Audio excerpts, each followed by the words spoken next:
to the Get Real with King Arthur show. And a note, we've got it now so you can respond verbally and tell us that we're all wet or whatever. Anyway, today, Queen Victoria is with us, and I'm going to ask her about a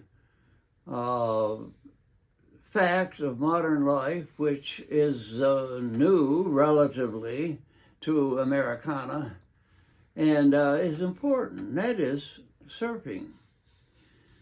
Now, Queen Victoria is a surfer, and I have lots of questions to ask her about surfing. I've never surfed, and I boogie boarded or something out there with the waves, but that was it. So, Victoria, when did you start surfing? At what age? 6 years old. 6 years old. And I understand your father taught you to surf? He did, yes. Were you on the same board with him, or did you have separate boards? He taught me on one of his boards, so I didn't get my own surfboard till I was around maybe 10 years old. Well, were you and he on the same board, or he stand aside and teach you? He would stand on the side. He would push me into waves while I was alone on the board. Okay. Or he would hold the board in the back if the wave was too big. Okay. Yeah. And was he patient? Yes. When my brother taught me to drive, he was not patient. Well, that's my brother. Anyway, so you've been surfing since age 6. Mm-hmm. Now, my question is, why? Let me say first, well, okay, why do you enjoy surfing? So we can understand, you're just sitting on a board in the water, or standing, or whatever you're doing. Well, I love surfing because every wave is different. There's never you never have the same wave, and there's so much you can do on the wave. There's so much you can learn, and it's... Whoa, no, like what? Well, what you can do? I think surfing, I'd say 60% of surfing, 70% of surfing is learning how to read the ocean. So you can be really good at paddling, you can be really good at duck diving and swimming, but if you can't read the ocean, you're going to fail. Explain, read the ocean. So every day is different. The tides are different. It might be high tide, low tide. There might be specific areas of the beach where the waves are crashing. Sometimes the waves are crashing from one point. Sometimes they're crashing from all different angles. And becoming a good surfer is learning where to position yourself in the ocean to catch a good wave. If you're not positioned well, you're either not going to catch a wave, or you're going to catch a really bad wave, or you're going to catch a wave that makes you wipe out. What's wiping out? Like falling off your board. It pushes you off your board. How do you avoid rip currents? I understand if you're swimming in the ocean, you might get into a rip current that's going to pull you right out into the deep blue sea. Yeah, sometimes you use that as, it depends on what type of rip current, but if it's pulling you out to sea, you use the rip current to help you get to the outside where the waves are, and then you move out of the way of that rip current to the side. But sometimes the rip current is side to side, so it pulls you down the beach really far, and those ones you can't really avoid those rip currents. You can only... You kind of just have to deal with it and keep paddling back to your spot, or you just let the rip current take you and surf the whole beach, basically. So it could take you 10 miles out.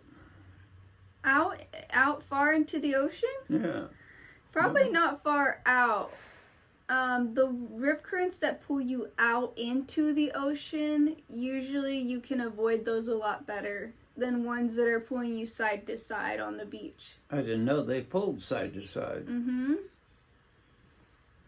And how do you learn about understanding the ocean? I mean, just by trial and error, or you read about it, or someone tell you about it, or what? You can learn the basics, like, from, people telling you about it. Like, usually if you have a friend who surfs or an instructor, they will tell you about the ocean. But a lot of surfing is applying that knowledge in experience. Why don't you write a book about how to surf?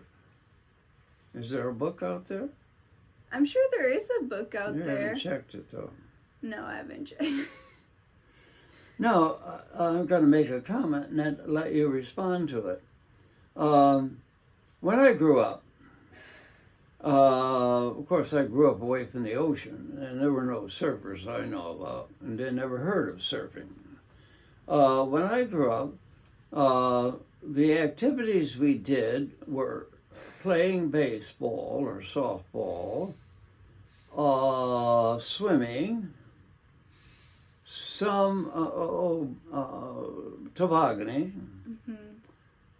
sledding, I said swimming, fishing, hunting, and but a lot of them were team sports with others. Even tobogganing, you usually did it with others, and certainly playing softball or touch football, you did it with others. And this is a sort of a solitary thing, this surfing.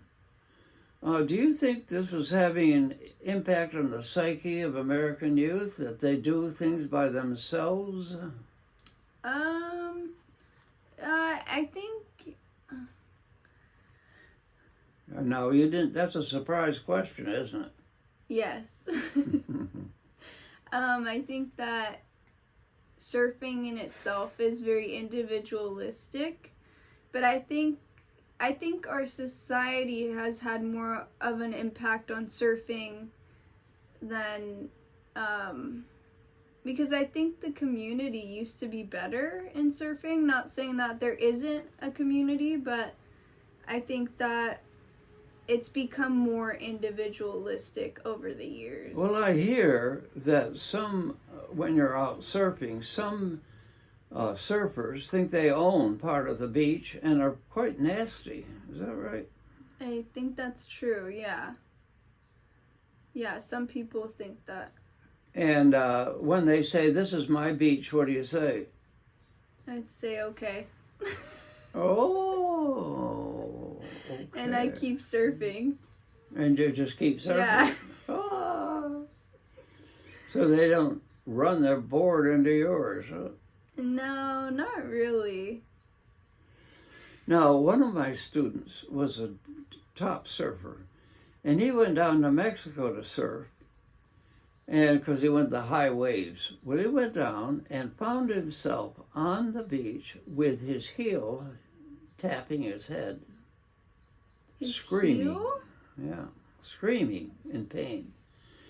And they took him to a Mexican hospital, and he was in horrible pain. And the nurse, male nurse, who was supposed to watch him and give him pain medicine, fell asleep. And he's lying there, and the flies were crawling over his face, so finally they got a helicopter to take him back to a hospital in America, and he was screaming all the way. That sounds terrible. Then I said, I forgot his name. "You aren't going to go down there and surf again, are you?" "Yes, I am." So, what happened to him, I wonder, that he ended up on the beach with his leg torn, hitting his head? I don't know. That sounds weird to me. That sounds like... What are you worried about? Sharks? falling off the board, having the board hit you or something? More like having the waves be too big and getting. Then what happens when they're too big?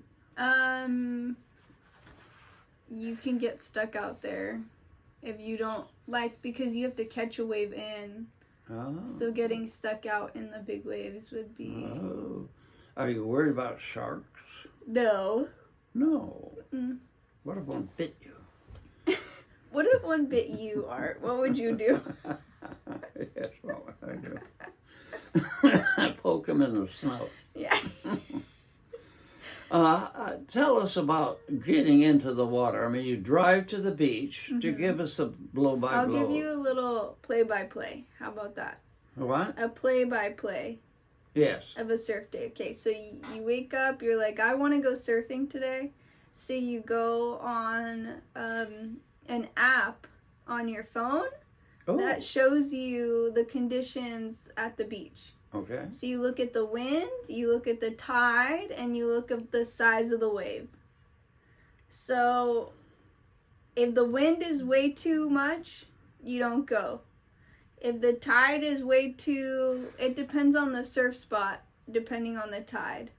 So then you check that. Let's say you decide, okay, it's going to be a good day because the tide is medium, the wind is low, and the size is like a good size wave. Then you get your wetsuit, your wax if you need it, your board. You put your board on You always wear a wetsuit? in the winter, usually In the until winter, summer. yeah. Basically all year except for the summer. Okay. And then you put your board on the top of your car, on your surf racks, and then you drive to the beach, you put on your wetsuit, you put on your sunscreen. You have to go, so you got to put it on at the beach, the Wetsuit, yeah. You put it on, and then you go to the shoreline and put the wetsuit on fully, and then you go into the water and start paddling out. And I think I heard you say that you go with their lifeguards? Not always, but Not yeah. always. How long do you spend out there in a typical time? Like an hour and a half. Oh, an hour and a half. Is it good exercise, or do you just sit on the board and snooze? No, it's good exercise. In what way? Well, if the waves are good and consistent, then you're probably going out, catching a wave, going out, catching a wave. You have to move the body and Yeah. strain and whatnot? Yeah, paddling and then moving the board and moving the board on the wave and How do you feel after you've been surfing? really refreshed and happy. Refreshed. Yeah. Yeah. Well, if you have questions for Queen Victoria, you can send them in now, or comment. And I'm sure there's much more to find out about surfing. But I think that since it's so popular with youth or older people, how old was the oldest person you've seen surfing? Probably like 80s. 80! Good heavens. Yeah, that's you old. gotta get out there with me, I Art. better get out there. You better get out there. I'll be the oldest person surfing at Yeah. 93. Exactly. Well, thank you, Queen Victoria. And we may hear from you out there. I hope so. And keep surfing. Get wax from the Lord to surf, or get wax for your board with surfing for the Lord. Amen. Okay. Amen. Goodbye. Bye. Bye.